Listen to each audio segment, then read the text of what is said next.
Hi friends, welcome back to my channel. ఎప్పుడైనా మీరు అటుకులతో గారెలు చేస్తుంటే కింద కమెంట్ చేయండి. చేయకపోతే ఈ వీడియో చూసి ఒకసారి ట్రై చేయండి. చాలా క్రిస్పీగా అండ్ టేస్టీగా ఉంటాయి. ముందుగా ఒక కప్పు అటుకులు తీసుకొని ఒక 2-3 టైమ్స్ ఇలా వాష్ చేసుకొని వాటర్ మొత్తం స్క్వీజ్ చేసుకోవాలి.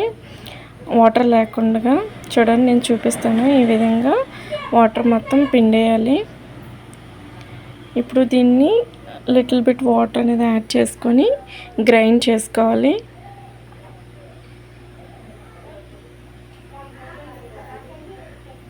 చూడండి, వాటర్ కొద్దిగా వేయండి. ఇక్కడ నేను మీకు చూపిస్తున్నాను కదా, అంటే గార్లిక్ ఎలా వస్తాయో ఆ విధంగా వాటర్ అనేది తక్కువ యాడ్ చేసుకొని మనం మిక్సీ పట్టాలి. ఇప్పుడు ఇందులోనే ఒక 2 మీడియం సైజ్ ఆనియన్స్ అనేవి కట్ చేసుకొని పచ్చిమిర్చి వేసేసుకుందాము. ఇందులోనే ఇప్పుడు కరివేపాకు, కొత్తిమీర కూడా వేసుకుందాము. అల్లం వెల్లుల్లి పేస్ట్ని కూడా యాడ్ చేసుకుందాం.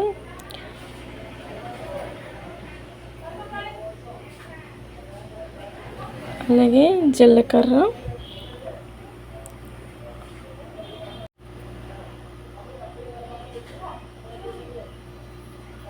శనగపిండి కూడా ఒక 2 టేబుల్ స్పూన్ శనగపిండిని కూడా యాడ్ చేసుకుందాము.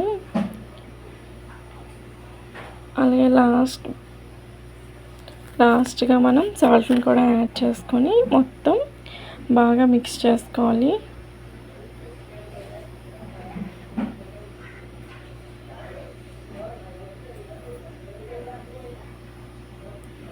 మీకు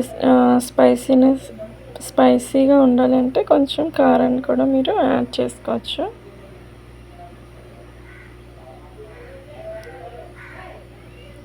ఇప్పుడు ఒకసారి బాగా మొత్తం మిక్స్ అయ్యేంత వరకు కూడా కలుపుకోవాలి.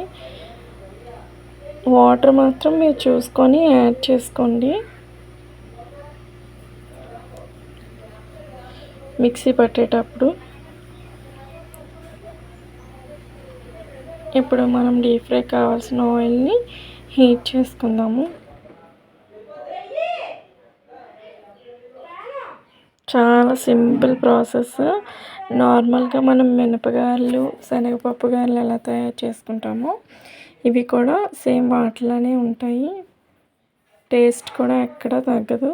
సో ఒకసారి మీరు కూడా ట్రై చేసి ఎలా వచ్చిందో నాతో కామెంట్ సెక్షన్లో కామెంట్ చేయండి.